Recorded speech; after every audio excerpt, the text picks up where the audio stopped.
എന്ത് സിറ്റുവേഷൻ ആണെങ്കിലും വർമ്മ സാറിനെ തോപ്പിക്കാൻ ഇങ്ങനെയൊക്കെ എന്റെ സാഹചര്യം പറഞ്ഞ രാധമ്മയ്ക്ക് മനസ്സിലാവില്ല. എനിക്കത് പറയാനും പറ്റില്ല. വർമ്മ സാറിനെ തോപ്പിക്കുമെന്ന് ഇവരെന്തൊക്കെയാണ് ഈ പറയുന്നത്? എന്താ മൂന്നൂരും കൂടി ഇലക്ഷൻ ചർച്ചയാണോ? അതല്ലാതെ നമുക്കിപ്പോ എന്ത് വിഷയം സംസാരിക്കാനുള്ളത് പ്രതാപ? ആ റിസൾട്ട് ഒന്ന് വരുന്നത് വരെ ഒരു സമാധാനവും ഇല്ല. എന്തിനാ സമാധാനക്കേട്? എന്തായാലും ആരെങ്കിലും ഒരു കൂട്ടർ ജയിക്കും അല്ലേ രാജു? ഞാനൊന്ന് പാർട്ടി ഓഫീസറെ പോയിട്ടാ.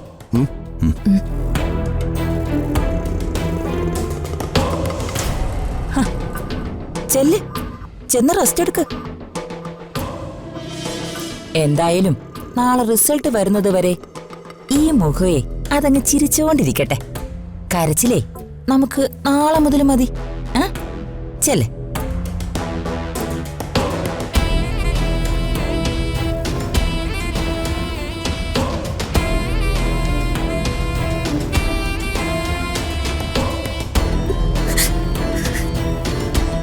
എല്ലാം നശിപ്പിച്ച് കളഞ്ഞു. എന്ത് ചെയ്യാൻ പറ്റും? ആ വലിയ മനുഷ്യന്റെ മുഖം ഇനി എങ്ങനെ കാണും? തോൽവിയുടെ ന്യൂസ് പുറത്തു വരുമ്പോ സാർ ആകെ തകർന്നു പോവില്ലേ? ഒരു വീഴ്ചയിൽ നിന്ന് ഒരു വിധം രക്ഷപ്പെട്ട് വരികയായിരുന്നു അദ്ദേഹം. ഇതറിഞ്ഞ വീണു പോവില്ലേ? ഇത്രയൊക്കെ ചെയ്തു വെച്ചിട്ടും വല്ല കുലുക്കൊണ്ടോ നോക്കിയേ. കേറി വരാമോ?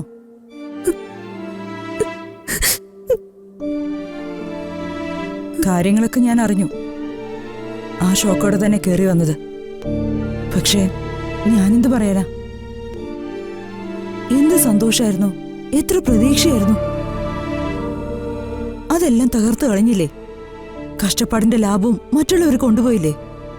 വർമ്മ സാർ തോൽക്കുന്ന സങ്കടം അതിനേക്കാൾ ഭീകരം ഒരു ഫ്രോഡാണ് ജയിക്കാൻ പോകുന്നത്. അതെ, എന്തൊരു കഷ്ടകാലമാണ്. അവര് ജയിച്ചു വല്ല മന്ത്രിയായി പോയ അമ്മയും മോനും കൂടി ഈ വീടിന് ഒരു സ്വസ്ഥതയും തരില്ല. അവൻ ഈ വീടിന് മാത്രമല്ല നാശം, ഈ നാടിനും കൂടിയാ. നാട്ടിലെ കാര്യം നാട്ടുകാർ നോക്കിക്കോളും. നാട്ടുകാർക്ക് സ്വസ്ഥത കൊടുത്തില്ലെങ്കിൽ അവര് കൈകാര്യം ചെയ്തോളും. ഞാൻ ഋതുമോളെ വഴക്കൊന്നും പറയുന്നില്ല.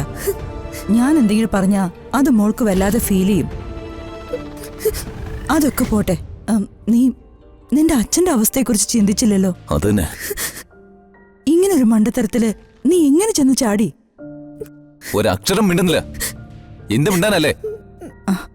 പോട്ടെ രാജു, പറ്റിപ്പോയി. ഇനി വഴക്ക് പറഞ്ഞിട്ട് എന്താ കാര്യം? മറന്നേക്ക്. രണ്ടുപേരും സമാധാനായിരിക്കെ. അടുത്ത പ്ലാനെ കുറിച്ച് ആലോചിക്ക്. വർമ്മ സാറ് തോൽക്കാൻ പോകുമ്പോ ഇനി എന്താലോചിക്കാനാ? ഇനി വഴക്കൊന്നും വേണ്ട.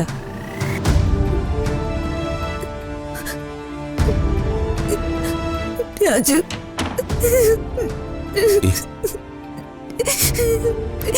ഇനി എന്നെ വഴക്ക് പറയരുത്. രാജു വഴക്ക് പറഞ്ഞു എനിക്കത് സഹിക്കാൻ പറ്റില്ല. സോറി, ഞാൻ എന്റെ വിഷമം കൊണ്ട് പറഞ്ഞു പോയതാ.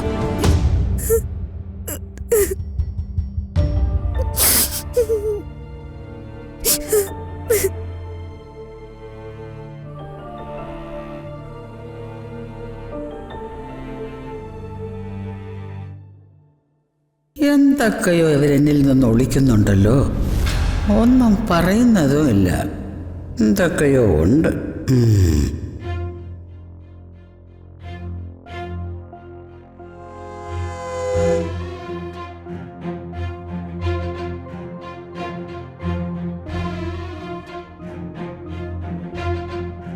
എന്തായാലും ഇത് ഇത്തിരി കടുത്ത കൈയായിപ്പോയി മോളെ.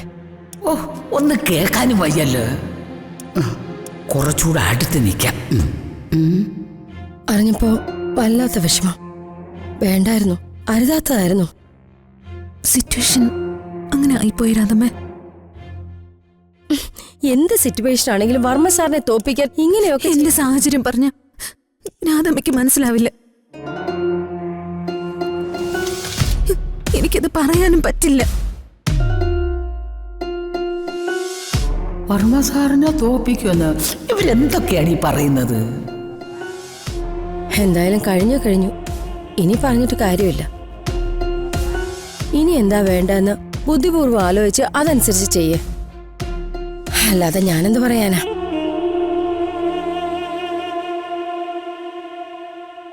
എന്താ ഇവിടെ ഒരു രഹസ്യം?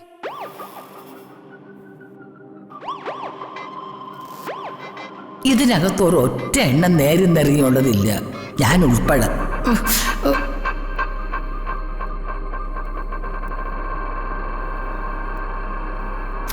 അനന്തപിള്ളയെ അങ്ങനെ വിട്ടൂടാ.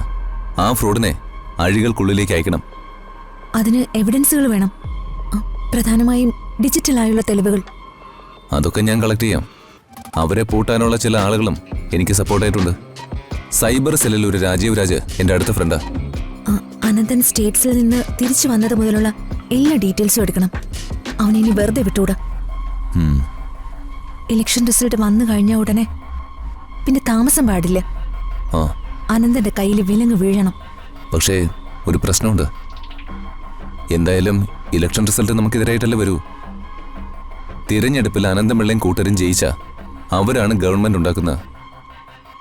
പിന്നെ അനന്തനെന്നല്ല, അവന്റെ കൂട്ടത്തിലുള്ള ഒരുത്തനെയും നമുക്ക് തൊടാൻ പോലും പറ്റില്ല.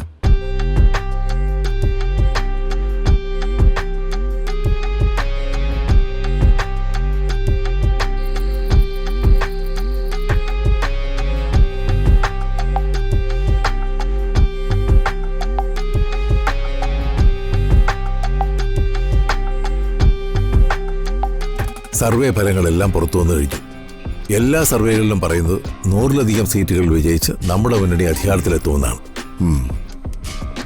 ഓരോ നിയോജക മണ്ഡലങ്ങളിലെയും കണക്കുകൾ അങ്ങനെ തന്നെ പറയുന്നത്. ബൂത്ത് തല റിപ്പോർട്ടുകൾ പ്രകാരം 90% സ്ഥലത്ത് നമുക്ക് ലീഡുള്ളതായാണ് റിപ്പോർട്ട്. പഞ്ചായത്തുകളിലെല്ലാം തന്നെ മികച്ച റെസ്പോൺസാണ്. പക്ഷേ മുനിസിപ്പാലിറ്റികളിലും കോർപ്പറേഷനുകളിലും ഡൗട്ടാണ്. സൈലന്റ് വോട്ടർമാരുടെ വോട്ടുകളാണ് നിർണായകം. പോളിംഗ് ശതമാനം കൂടിയത് നമുക്ക് അനുകൂലമായിരിക്കും. പക്ഷേ എക്സിറ്റ് പോളുകൾ പൂർണ്ണമായിട്ട് നമുക്ക് വിശ്വസിക്കാനാവില്ല. ഗ്രൗണ്ട് റിയാലിറ്റി വേറെയാണ്. എന്തായാലും ഇത്തവണ നമ്മൾ ജയിക്കും, അതിലൊരു സംശയവും വേണ്ട. ഈ ഇലക്ഷൻ നമ്മൾ ജയിക്കും. ഈ വിജയം ഈ അച്ഛന്റെയും മകളുടെയും വിജയമായിരിക്കും, അതിനൊരു സംശയമില്ല.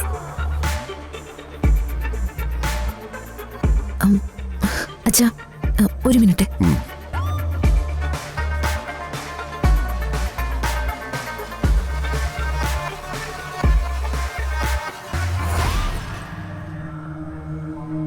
ഋതു, എന്താ രാജു? ട്രൈ ചെയ്യാ. എൻ്റെ ഒരു ഫ്രണ്ട് ഇവിടെ സൈബർ സെല്ലുണ്ട്. ഞാൻ പറഞ്ഞിട്ടില്ലേ, അദ്ദേഹം മാക്സിമം ട്രൈ ചെയ്യാന്ന് പറഞ്ഞിട്ടുണ്ട്. ഇത്തിരി റിസ്ക് ആണ്, എങ്കിലും നോക്കട്ടെ. ദേ രാജീവ് സാറ് വരുന്നുണ്ട്, ഞാൻ കട്ട് ചെയ്യട്ടെ.